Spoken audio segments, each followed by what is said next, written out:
नमस्कार दोस्तों, OCN network में आपका स्वागत है। मैं हूं ओमकार चौधरी। बहुत बड़ा झटका लगा है हाई कोर्ट से संभल के मुस्लिम पक्ष को। मस्जिद कमेटी ने एक ऐसा काम किया जिससे एक शक उनकी तरफ फिर से उठा। और ये क्या काम किया उन्होंने? हाई कोर्ट पहुंच गए और ये कहा कि साहब, रमजान से पहले हम मस्जिद की रंगाई पुताई कराना चाहते हैं। सब जानते हैं कि जो मुस्लिम पक्ष का मस्जिद पर कब्जा है या जो भी वहां पर बदलाव किए गए हैं फर्श के या दूसरे लेवल पर, वो सारे अवैध हैं। उनको लेकर के इस समय एक विवाद है, दावेदारी को लेकर के भी विवाद है। 1920 में ये कथित शाही मस्जिद एएसआई के सुपुर्द कर दी गई थी, लेकिन एएसआई को उसमें प्रवेश करने तक की अनुमति मुस्लिम पक्ष नहीं दे रहा था।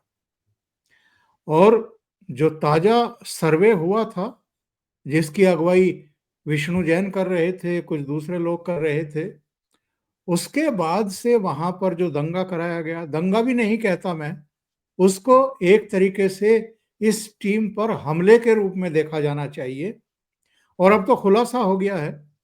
कोई दुबई में बैठा हुआ इनका गुरका था, उसने कुछ खुलासे किए हैं। कुछ यहाँ गिरफ्तार हुआ है, गुलाम नाम का आदमी, उसने खुलासे किए हैं कि एक्चुअल में चूंकि देश भर में मुस्लिम आक्रांताओं के द्वारा कब्जाई गई या नष्ट की गई या स्वरूप बिगाड़ करके मस्जिद के रूप में मंदिरों को तब्दील की गई ऐसी बहुत सारी धर्म स्थल हैं, पूजा स्थल हैं, जिनकी लड़ाई विष्णु जैन और उनके पिताजी हरिशंकर जैन लड़ रहे हैं अलग अलग स्तर पर। तो ये विष्णु जैन की हत्या की बहुत बड़ी साजिश थी। उस मामले की भी अब जांच पड़ताल हो रही है। लेकिन ये जो नया मामला था, ये केवल रंगाई पुताई की इजाजत मांगने तक सीमित नहीं था।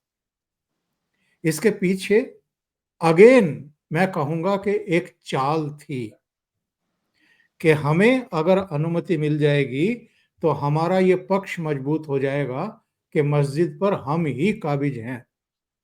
लेकिन हाई कोर्ट ने एक झटका तो कथित मस्जिद बता करके दिया इनको। दूसरा झटका, एक 3 सदस्यीय एएसआई कमेटी बना दी।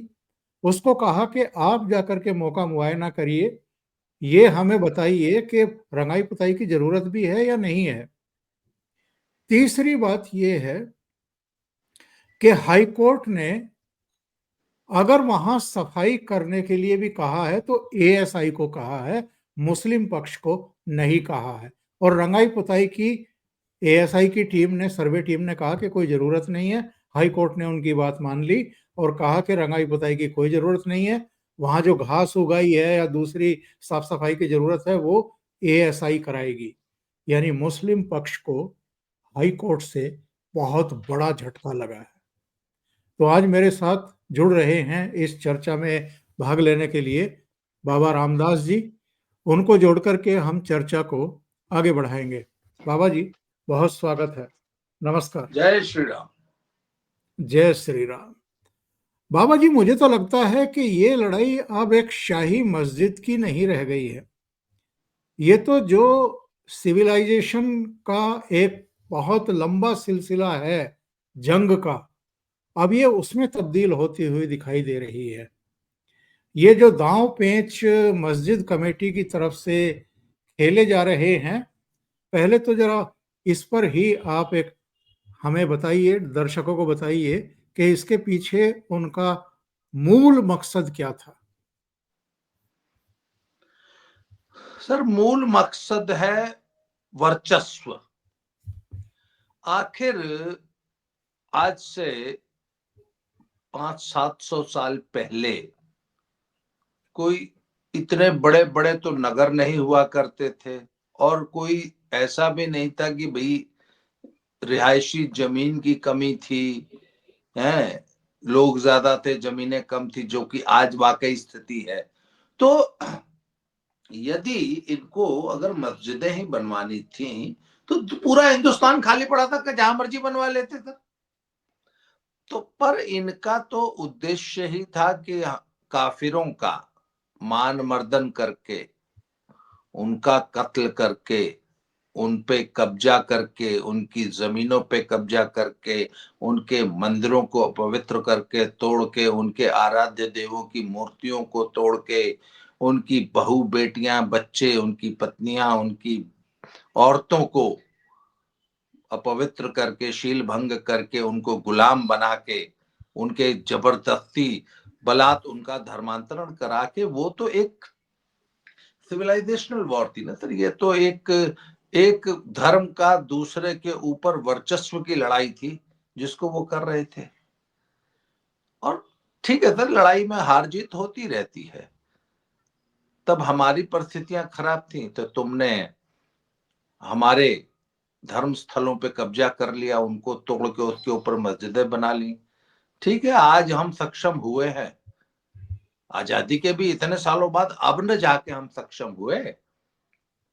तो ठीक है, अब अगर हम सक्षम हैं तो हम अपनी खोई हुई जमीन, अपना हक, अपना हम वापस लेंगे। अब तो लोकतंत्र का जमाना है और अब तो संविधान से देश चल रहा है, अब तो कानून का राज है, अब तो जिसकी लाठी उसकी भैंस नहीं है। अच्छा, हम तो सर कानून की लड़ाई लड़ रहे हैं ना। अगर जिस सिद्धांत से तुमने हमारे मंदिर को तोड़ के उस पर जबरदस्ती मस्जिद बनाई, या जिस पॉलिसी से तुमने काम किया, उससे तो हम नहीं कर रहे। हालांकि हम चाहे तो हम कर सकते हैं।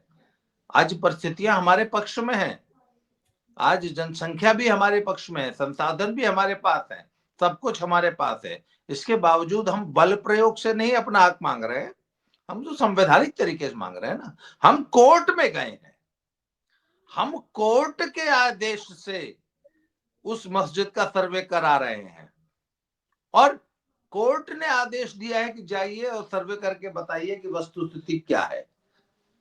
तो सर हम तो संविधान के पक्ष की बात रख रहे हैं, संवैधानिक लड़ाई लड़ रहे हैं। आप असंवैधानिक काम कर रहे हैं।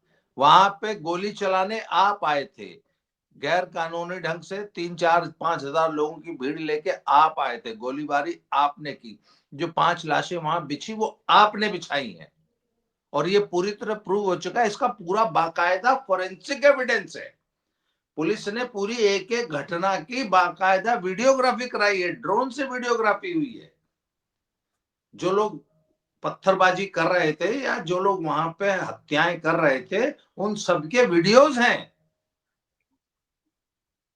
और आज भी जो गिरफ्तारियां हो रही हैं वो पूरे पूरे बाकायदे ऐसे एविडेंस के साथ हो रही है जो कोर्ट में एडमिसिबल है। तो न सरकार जाति कर रही है, न पुलिस जाति कर रही है, न हिंदू पक्ष जाति कर रहा है। और अब तो सर कोर्ट ने फैसला दे दिया ना कि भाई उस जमीन का मालिक कौन, एएसआई। एएसआई बताएगी पुताई की जरूरत है कि नहीं है, और अगर है भी तो पुताई एएसआई कराएगी, न कि मस्जिद की इंतजामिया कमेटी। तो कोर्ट का तो बड़ा स्पष्ट निर्णय आया है जी। ये जो वहां पर तमाम तरह की नाफरमानियां चल रही थी, 78 का दंगा हो, उससे पहले की गतिविधियां हो। 78 के दंगे में तो एक तरीके का नरसंहार ही था और ऐसे लोगों को भी मारा गया जो इनको कर्ज देते थे। उसके बाद बहुत बड़े पैमाने पर वहां से पलायन होना, पलायन के लिए लोगों को मजबूर करना, ऐसी परिस्थितियां निर्मित कर देना, उनकी संपत्तियों पर कब्जा करना, उनके पूजा स्थलों मंदिरों पर ताला जड़ने की नौबत पैदा कर देना। सौभाग्य से आज उत्तर प्रदेश ऐसे हाथों में है योगी आदित्यनाथ के। उन्होंने कई स्तर पर संभल में कवायदें शुरू की हैं। अतिक्रमण हटवाया गया है, बिजली चोरी को पकड़ा है। इसके अलावा मंदिरों और जो तीर्थ स्थल हैं उनका उनका जो है पुनर्स्थापन हो रहा है, उनको नया जीवन दिया जा रहा है, उनमें पूजा पाठ शुरू हो रही है। एक पूरा सर्किल महातीर्थ के रूप में संभल को विकसित करने की एक प्लान पर इस समय योगी सरकार काम कर रही है। आपको लगता है कि जो वहां का मुस्लिम पक्ष है, जो हिंदुओं को दबा रहा था, हिंदुओं को पलायन के लिए मजबूर कर रहा था, वो बदली हुई परिस्थितियों में एकदम बौखला गया है और यही वजह है कि अब कुछ और नहीं समझ में आ रहा है तो ये टैक्टिस अपनाओ? सर देखिए, मुस्लिम पक्ष को एक बात तो स्पष्ट समझ में आ गई है कि जब तक उत्तर प्रदेश में योगी जी हैं और केंद्र में मोदी जी और अमित शाह हैं, तब तक इनकी दाल नहीं गलेगी।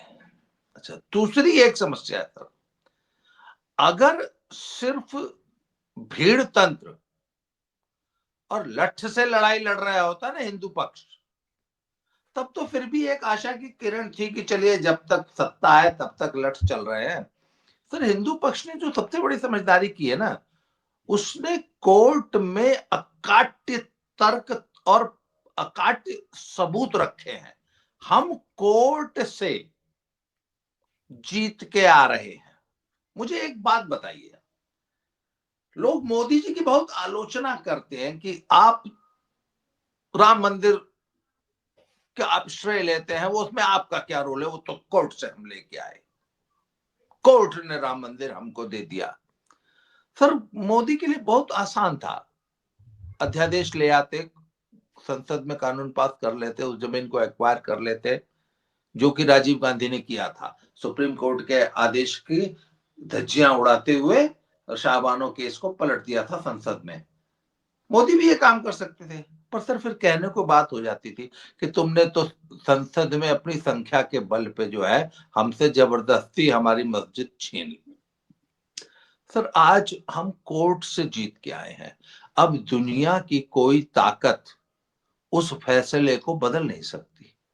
सर यही सही रास्ता है। और एक चीज बताऊं, आप बल प्रयोग से 1 2 4 अपनी जमीन वापस ले लेंगे, अपने मंदिर वापस ले लेंगे, कोर्ट के रास्ते से तो आप 1 लाख वापस ले लेंगे। और यही सही रास्ता है और हिंदू पक्ष एकदम सही रास्ते पे चल रहा। अच्छा सर, बात यह ना कि ये जितनी भी तोड़फोड़ हुई थी, ये हमारी मस्जिदों, हमारे मंदिरों पे जो मस्जिदें बनाई गई थी, उस जमाने में तो सर इनको ये पता था नहीं कि अरे भैया कल को खुदाई होगी, कल को इस मस्जिद के नीचे से प्रूफ निकलेंगे, कल को इसके नीचे से मूर्तियां निकलेंगी, कल को इसकी कार्बन डेटिंग भी होगी, कल को बहुत कुछ होगा, कल को इसमें सुप्रीम कोर्ट तक मुकदमे भी लड़े जाएंगे और कल को ये जमीन खाली भी करनी पड़ सकती है। 15वीं और 16वीं शताब्दी में ये इनको अकल तो थी नहीं, या इन्होंने ये इतना सोचा ही नहीं था, उनको तो लगा था बस जैसा चल रहा है वैसा ही धूल में लट चलेगा। सर आज तो हिंदू पक्ष के पास प्रत्येक एक एक अपने हिंदू मंदिर के साक्ष्य हैं। अच्छा, बहुत से साक्ष्य तो इन्होंने खुद ही दे रखे हैं, जैसे वो 2.5 दिन का झोपड़ा है सर अजमेर में, वहां तो इनके ही खुद की पट्टिका लगी हुई है कि यहाँ पर एक विशाल हिंदू जैन मंदिर हुआ करता था जिसे तोड़कर ये मस्जिद बनाई गई, ये खुद कह रहे हैं। उसी तरह आप चले जाइए वो कुतुब इस्लाम मस्जिद जो है, आपकी जो कुतुब मीनार वाली जो है, वहां पे इन्होंने खुद लिख के लगा रखा है कि ये पता नहीं कितने हिंदू मंदिरों का कॉम्प्लेक्स था, उसको तोड़कर यहाँ मस्जिदें बनाई गई, मस्जिद बनाई गई। तो सर बात ये ना कि कोर्ट की लड़ाई थोड़ी लंबी तो चलेगी, परंतु उससे जीत के जब हम आएंगे ना सर, तो उसको रिवर्स करने का एक तो कोई तरीका नहीं होगा, नंबर 1। नंबर 2, सर वो तो एक चेन रिएक्शन शुरू हो जाएगा, एक के बाद दूसरी, दूसरी के बाद तीसरी, तीसरी के बाद चौथी। और सर सुप्रीम कोर्ट भी कितने दिन स्टे देगा, आप बताइए ना। अभी तो चलिए मान लीजिए एक के बाद एक जब सर्वे के ऑर्डर आ रहे थे, तो कोर्ट ने रोक दिया है। कितने दिन, बकरे की मात्र कितने दिन खैर मनाएगी सर? एक न एक दिन ये सारे मंदिर हम वापस लेंगे। ये बात मुस्लिम पक्ष बहुत अच्छी तरह समझ चुका है। और और मुस्लिम ये ये जो जी खुरापातें चल रही हैं, ये तो जनवरी में सुप्रीम कोर्ट पहुंच गए थे, क्योंकि उत्तर प्रदेश सरकार का ये कहना है कि जिन 19 कुओं का जीर्णोद्धार करने का फैसला लिया गया है, उनमें इस तथाकथित शाही मस्जिद के पास जो कुआं है, उन 19 कुओं में ये भी है जिसका तीर्थ की नजर से बेहद महत्व है। तो सुप्रीम कोर्ट ने इस मस्जिद कमेटी की याचिका पर, आपत्ति पर, उत्तर प्रदेश सरकार को नोटिस इशू किए थे। अभी 24 फरवरी को उत्तर प्रदेश सरकार ने कहा है कि ये जो कुआं है, ये 19 कुओं में से एक है, ये सार्वजनिक संपत्ति पर है, यानी ये सरकारी जमीन पर है। और यही नहीं, ये कथित जामा मस्जिद भी सरकारी संपत्ति पर बनी हुई है। तो सुप्रीम कोर्ट तक में योगी बाबा की सरकार ने दावा ठोक दिया है कि ये तो, इनकी जो ये जामा मस्जिद बताते हैं, शाही जामा मस्जिद, मुगल काल से ये तो सरकारी संपत्ति पर बनी हुई है, सरकारी जमीन पर बनी हुई है। तो इनका पक्ष तो वैसे ही अब संदेह के दायरे में है और कटघरे में है।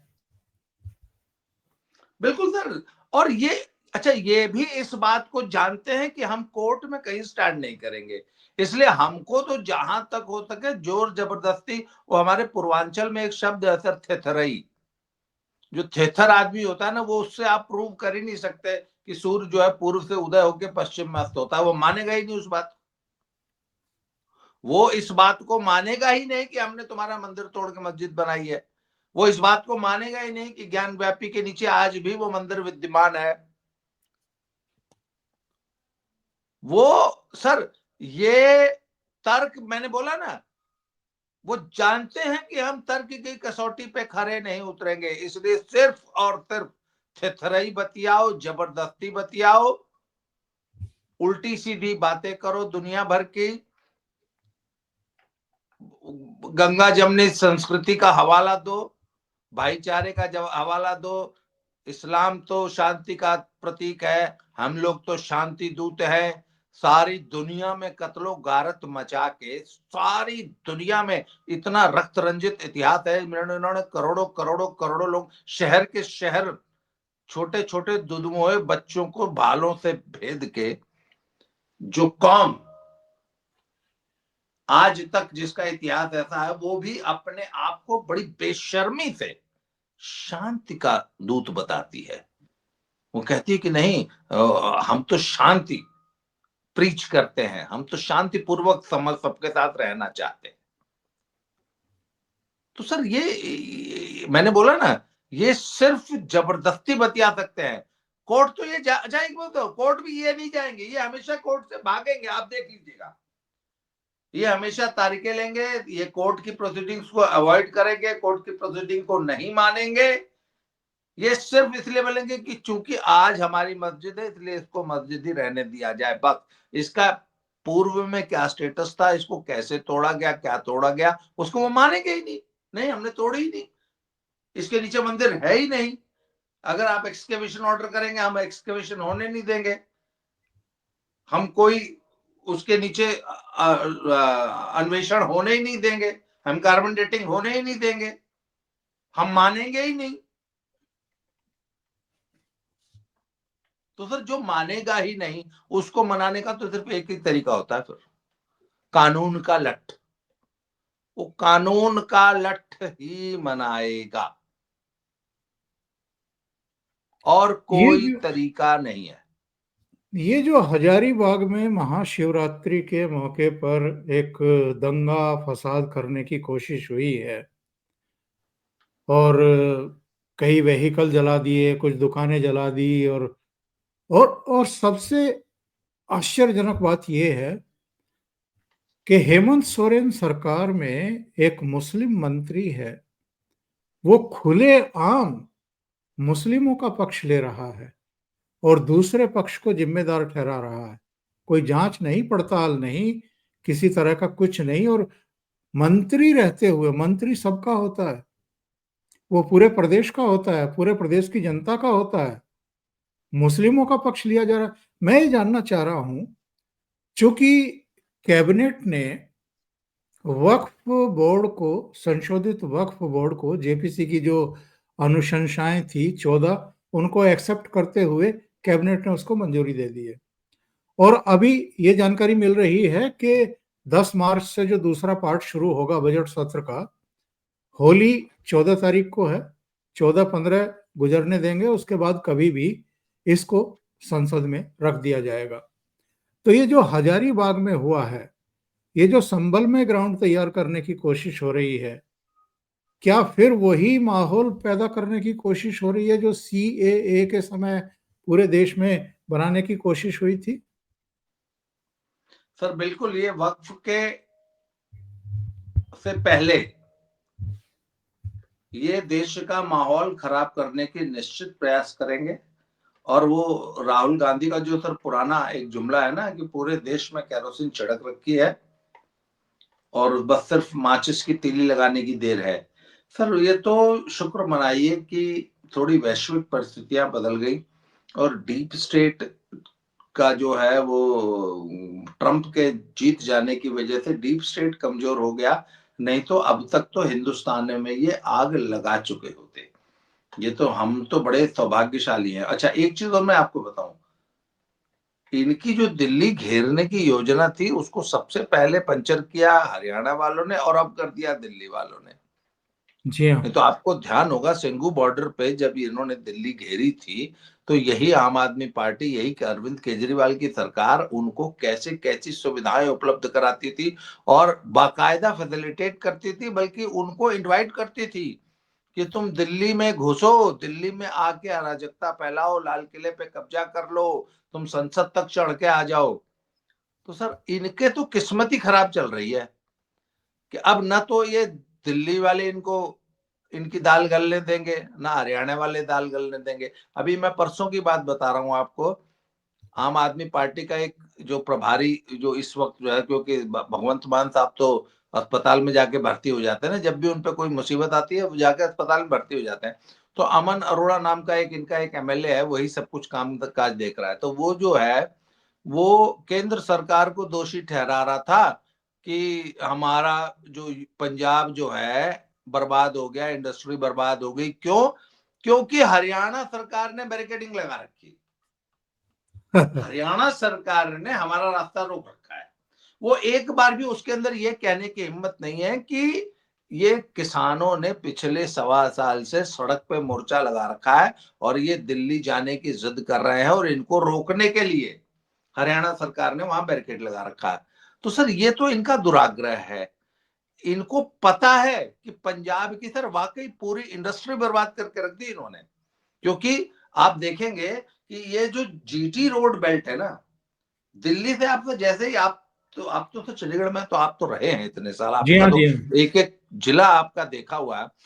मेरा हरियाणा का पंजाब भी भी, सर पंजाब भी पूरा देखा हुआ, पूरा हाँ, पूरा पंजाब हरियाणा भी। का भी पूरा डेवलपमेंट और पंजाब का भी इंडस्ट्रियल डेवलपमेंट इसी जीटी रोड पे ही है सारा कुछ।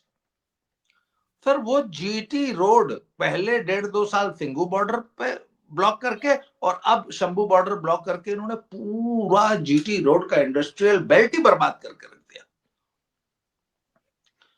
पर अब भी अमन अरोड़ा जो है वो बेशर्मी से कहता है कि वो तो हरियाणा सरकार ने हमारा रास्ता रोक रखा है। तो सर ये अराजकतावादी लोग हैं और ये देश में अराजकता फैलाना चाहते हैं। और वो सीएए एनआरसी वाली अराजकता याद कीजिए। अच्छा, ये इतने कायर, इतने बुजदिल लोग हैं कि वहां किसान आंदोलन पे भी ये 750 छांट छांट के बूढ़े बुजुर्ग बीमार लोगों को मोर्चे पे लेके आते थे। फिर वो और एक एक करके महिला, मरते जाते थे तो उनकी लिस्ट बढ़ाते थे, 750 लोग मर गए। महिलाओं को सर आगे वहां कर पे देते थे। शाहीन बाग में ये गर्भवती औरतों को, दुधमुहे बच्चों को, एक औरत वहां 15 दिन का अपना बच्चा लेके उतनी सर्दी में रात को अनशन पे बैठी हुई थी, उस बच्चे को निमोनिया हो गया, वो मर गया।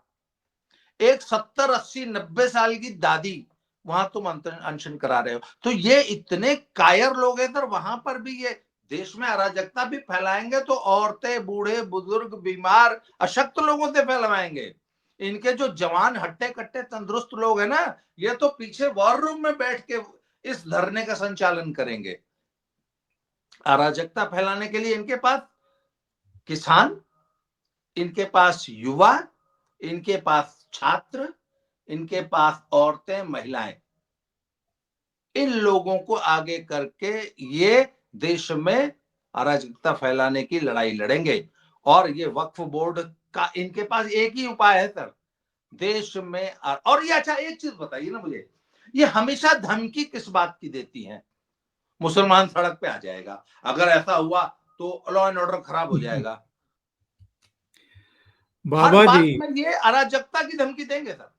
बाबा जी आप मुझे ये बताइए, 2013-14 में जब प्रधानमंत्री पद के लिए चेहरा बनाया गया था नरेंद्र मोदी को भारतीय जनता पार्टी और एनडीए के द्वारा, तो ये असदुद्दीन ओवैसी का एक छोटा भाई है अकबरुद्दीन, जिसने कहा था 15 मिनट के लिए पुलिस हटा दो, हम ये कर देंगे, हम वो कर देंगे। वो बड़बोलापन दिखा रहा था कि नरेंद्र मोदी कैसे इस देश का प्रधानमंत्री बन जाएगा। बन गए नरेंद्र मोदी प्रधानमंत्री। ये भी धमकी देने वाले कम नहीं थे इस देश में कि 370 हटाएंगे, 35 से हटाएंगे तो पूरी घाटी में कोई तिरंगा कंधों पर उठाने वाला नहीं मिलेगा। और ये भी धमकी देने वाले थे कि साहब पूरे देश में खून की नदियां बह जाएंगी। इसके अलावा ये भी कहा गया था कि हम देखते हैं कैसे राम मंदिर बनता है।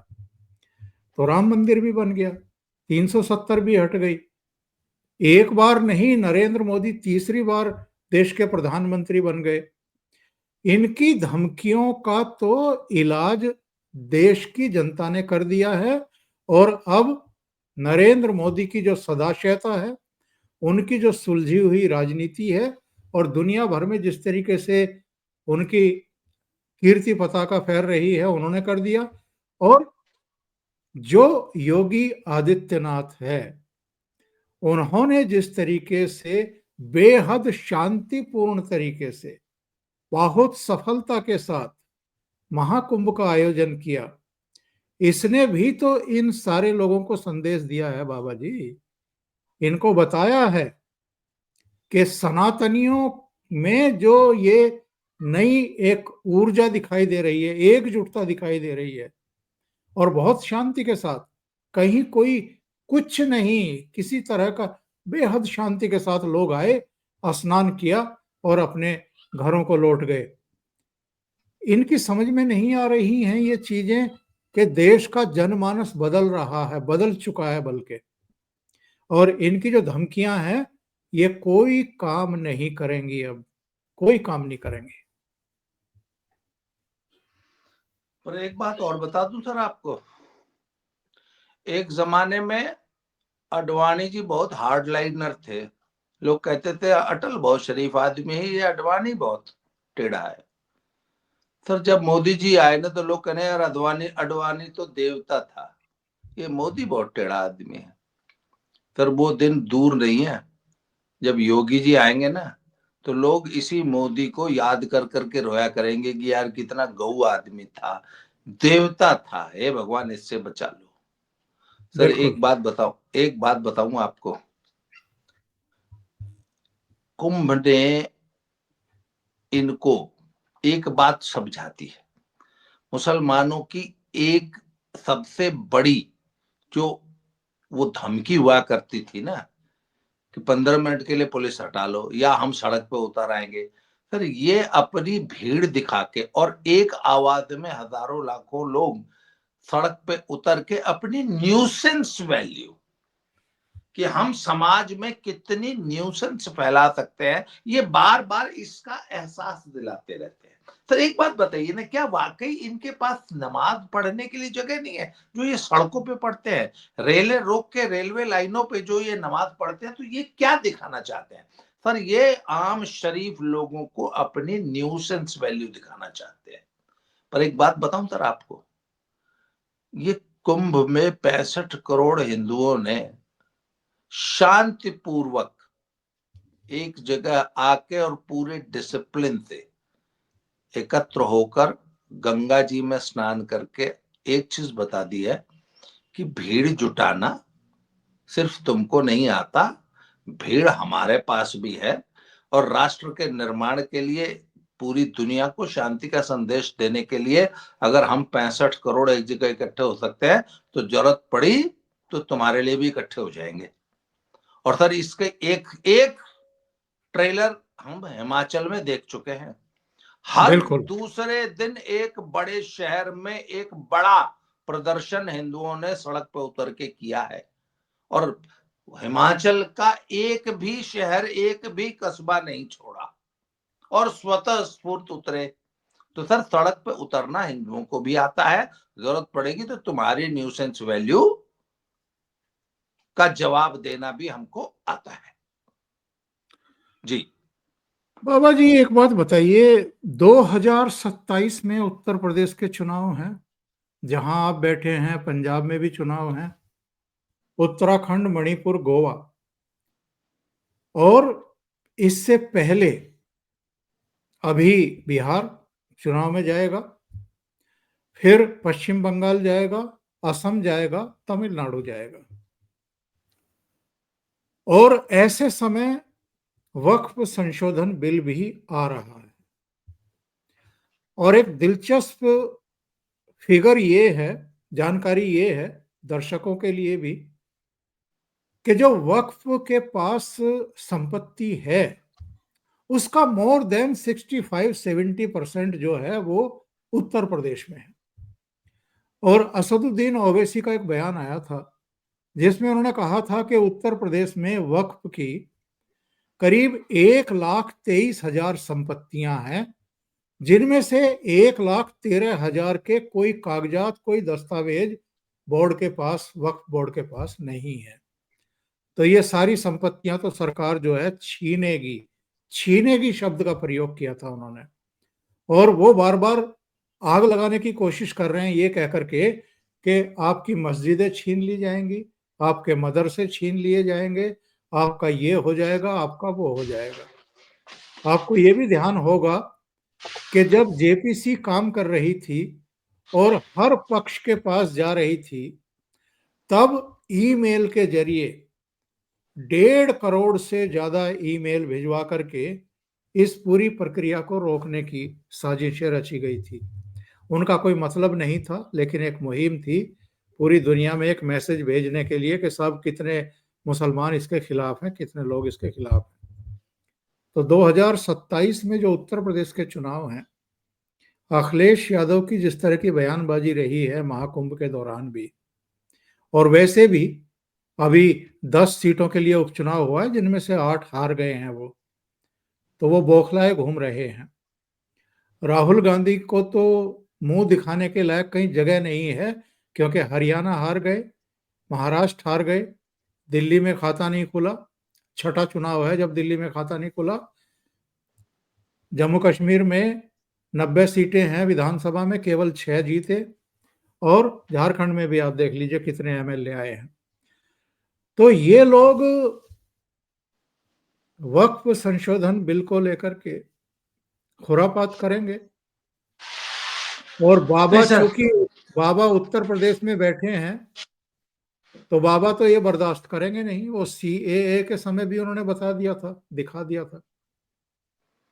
सर बिल्कुल आपको मैं एक बात बता दूं, अखिलेश यादव या लालू प्रसाद या राहुल गांधी या कोई भी मुसलमानों को सड़क पे उतार के किसी किस्म की खुराफात करने की हिमाकत नहीं करेंगे। इतनी बड़ी पॉलिटिकल ब्लंडर ये नहीं करेंगे, क्योंकि इनको इतना मालूम है कि मुसलमान सड़कों पे उतरा नहीं तो उसके जवाब में बहुत जबरदस्त काउंटर हिंदू पोलराइजेशन हो जाएगा, हिंदू कंसोलिडेशन हो जाएगा, और ये बिल्कुल नहीं चाहते। अच्छा, हिंदू जन भावनाएं वैसे ही उफान पे हैं